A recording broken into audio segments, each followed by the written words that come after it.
Hello friends, welcome back to my channel. আবার একটা নতুন ব্লগ নিয়ে আমি চলে এসেছি। তো আজকের ব্লগটা একটা বিয়েবাড়ির ব্লগ। এই যে দেখতেই পাচ্ছ, রেডি হয়ে গেছি। তো মেকআপ টেকআপ করে চুল বেঁধে যে খোপা টোপা করেছি, নিজেই যতটা পেরেছি। আর আমার বর একটু হেল্প করেছে। আর এই যে আমরা বেরোচ্ছি এখন। তো বেরিয়ে দেখা হচ্ছে। তো এই যে বেরিয়ে স্টেশনে পৌঁছে গেছি আমরা। তো স্টেশনে আমরা 8:30টার দিকে পৌঁছেছিলাম। ওই 9:45টার দিকে ট্রেন ছিল। তো ট্রেনে চেপে পড়লাম। তারপর ওখান থেকে যে নেমেছি, লোকেশনটা ছিল হালিশহর। তো হালিশহরে নেমেছি তখন আমাদের তো 9:30 ক্রস করে গেছে, প্রায় 10টার কাছাকাছি। তো তারপর ওখানে ইন্ডিয়ান ব্যাংকের ওখানেই একটা রিসেপশন না, বিয়ের পার্টি ছিল। তো বিয়েটা ছিল আমার আগে রাইটার ছিল রাজা বলে একজন। তো রাজার বিয়েতে ছিল। তো রাজার বাড়ি বর্ধমানের সাইডে, কিন্তু আমরা যেতে পারবো না বলে হালিশহরে মানে মেয়ের বাড়িতে আমাদেরকে ইনভাইট করেছিল আর কি। তো বউয়ের নাম শম্পা। তো শম্পাও আমাদেরকে চেনে, আগেও মিট হয়েছে, কথাবার্তা হয়েছে। তো দেখে নাও কেমন লাগছে। ওকে খুব সুন্দর সাজিয়েছিল। আর অনেক দিন ধরেই ইনভাইট করেছিল, আমার বিয়েতেও গেছিলো। তো সম্মান রাখার জন্য তো যেতেই হয় অবশ্যই। বিয়েবাড়িতে ইনভাইট করলে নেমন্তন্ন রক্ষার খাতিরে যাওয়া অবশ্যই আমার মনে হয় কর্তব্য, উচিত যাওয়া। তো এই জন্য আমরা গিয়েছিলাম। এই যে রেডি হয়ে গেছে, আমি একটা অর্গানজা পরেছি।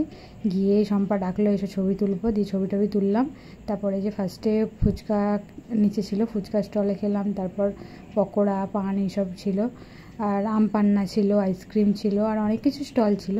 তো তোমরা দেখতে পাবে, দেখো এক এক করে আমরা এক এক করে খাবার শুরু করে দিয়েছি। আর আমরা দুজন একটু ম্যাচিং করেই পরেছি, যদিও তোমরা দেখতেই পাচ্ছ কালারটা অলমোস্ট ম্যাচিংই ছিল। আর আগের বার আমি শাড়িটা পরেছিলাম, কিন্তু তখন ব্লাউজটা নিয়ে যাওয়া হয়নি বলে ম্যাচিং করে পরতে পারিনি। তো আজকে ব্লাউজটা ম্যাচিং করে পরেছি। কেমন লাগছে লুকটা অবশ্যই জানিও। আর এটা বোটনেক বানিয়েছি, আর পিছনে একটা চুলের খোঁপা বেঁধেছি, খোঁপাতে জুঁই ফুল লাগিয়েছিলাম। তো তারপর এই যে কফি স্টলে কফি খেলাম, আইসক্রিম খেলাম, ভ্যানিলা, চকলেট, সব রকম ফ্লেভার ট্রাই করলাম। তারপর আইসক্রিম খেলাম, দেখতেই পাচ্ছে এই যে। আর তখনও বর এসে পৌঁছায়নি। ও অনেকবারই ফোন করেছিল আমাকে যে আমার আসতে একটু দেরি হবে, তোমরা কিছু মনে করলাম যে আরে ঠিক আছে, এটা কোনো ব্যাপার না। যাই হোক, তো তারপর আইসক্রিম খেলাম। তারপর কিছু পিকচার ক্লিক করলাম ব্যালকনিতে। তো ব্যালকনিতে খুব ভালো হাওয়া দিচ্ছিল, তো ওই জন্য আমরা ব্যালকনির দিকে দাঁড়িয়েছিলাম। আর তারপর এসে দেখলাম এই যে ব্রাইডের ফটোশ্যুট চলছে। তো নানা রকম পোজে ফটোশ্যুট চলছে। এদিকে যে আম পান্না দেওয়া হচ্ছিলো, তো খেতেও বসছিল। তো আমাদের লাস্ট ট্রেন ছিল 11:45-এ। তারপর আমরা আরও ফটোশ্যুট করে খেয়ে দিয়ে তখন এসে গেল বর আর কি। তারপর আমরা খেতে বসলাম। তো আমরা যখন খেয়ে উঠি 11:35 বাজে। তারপর ওর সাথে রাজার সাথে দেখা করে আমরা বেরোলাম 35-এ ওখান থেকে অটোতে উঠে। যা হোক করে অনেক স্পিড, আমরা বললাম যে 11:45-এ ট্রেন আছে, একটু ধরিয়ে দিতেই হবে তোমাকে বলে টোটোর দাদাটা সেই কী স্পিডে এসে আমরা স্টেশনে পুরো ডট 11:45-এ নেমেছি, আর ট্রেন ঢুকছে। একদম দৌড়ে গিয়ে আবার প্ল্যাটফর্মে গিয়ে ট্রেনটা ধরলাম, মানে অলমোস্ট ছুটে একদম। তো বহুদিন পর এরকম ছোটা দৌড়া হলো। যাই হোক, পুরো ঘটনাটা তোমাদের সাথে শেয়ার করলাম। তো 11:45-এ হালিশহরে ট্রেনে উঠেছিলাম, আর বাড়ি পৌঁছালাম 12:45-এর দিকে।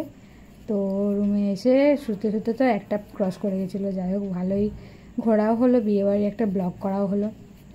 আর একটা ইনসিডেন্ট তোমাদেরকে বলি, সেটা হচ্ছে আগের দিনের বিয়ের ব্লগ ছাড়লাম, রিসেপশনের ব্লগ কেন ছাড়লাম না।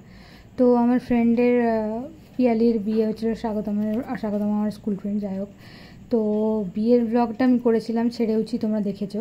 তারপর আমি ওখানেই বলেছিলাম যে রিসেপশনের ব্লগটা কালকে আসবে। তো আমি সব ভিডিও এডিট করে রেখেছিলাম, একটা 6 মিনিট মতো একটা ভিডিও বানিয়েছিলাম, ভয়েস ওভার দেওয়া ছিল, পুরো রেডি ছিল।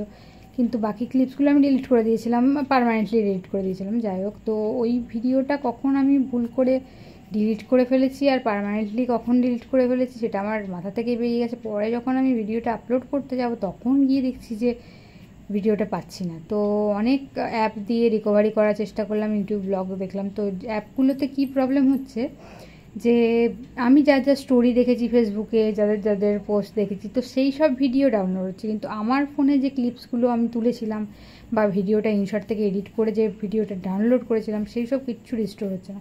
তো 3-4 জনের সাথে কথা বললাম, ফটোগ্রাফার অনেকের সাথে কথা বললাম। তো সবাই সেমই বললো যে এইগুলো দিয়ে দেখ। তো সব ট্রাই করে দেখলাম, 3-4টে অ্যাপ দিয়ে ট্রাই করলাম, প্রতিটা অ্যাপেই সেম সিচুয়েশনই হচ্ছে। মানে আমার ভয়েস ওভার বা আমার ক্লিপিংস এডিটিং এসব কিচ্ছু নেই, শুধু যখনই অ্যাপগুলো দিয়ে রিকভারি করছি ভিডিও তখনই আমি দেখতে পাচ্ছি যে তোমার ওই যা যা স্টোরি দেখেছি, ভিডিও ফেসবুকে স্ক্রল করেছি, ইনস্টাগ্রামে স্টোরি দেখেছি, সেই সব ভিডিও ডাউনলোড হয়ে যাচ্ছে। তো তোমাদের যদি কারো জানা থাকে অবশ্যই একটু কমেন্ট করে জানিও। আর বা আমাকে মেসেঞ্জারে মেসেজও করতে পারো বা ইনস্টাগ্রামে ডিএমও করতে পারো, রুম্পা কর্মকার বলে ফেসবুকে পেয়ে যাবে। তো এই যে দেখতে পাচ্ছ পুরো ফাঁকা ট্রেনে, 1-2জন লোক ছিল। তো আমরা খুবই টায়ার্ড হয়ে ফিরছিলাম। যাই হোক, রাত 1টার দিকে হয়ে গেছিলো। অনিশা ছিল ওপরের রুমে, মানে ও ওপরের ওপরের রুমে থাকে। তো অনিশাকে আগে থেকে জানিয়ে দিয়েছিলাম যে একটু দরজাটা খুলে দিস, ব্যাস রাত্রিবেলা, নাহলে বাড়ির মালিক তো আর অত রাত্রে আসবে না। তো এই যে লাস্টের ট্রেন থেকে নামবো দমদম স্টেশন, তখন প্রায় 1টা বাজে। তো দেখতেই পাচ্ছ ফুল, মাথার ফুল শুকিয়ে কালো হয়ে গেছে। আর ব্লাউজের ডিজাইনটা এইভাবে বানিয়েছিলাম। তো দেখে নাও কেমন লাগছে ওভারঅল লুকটা।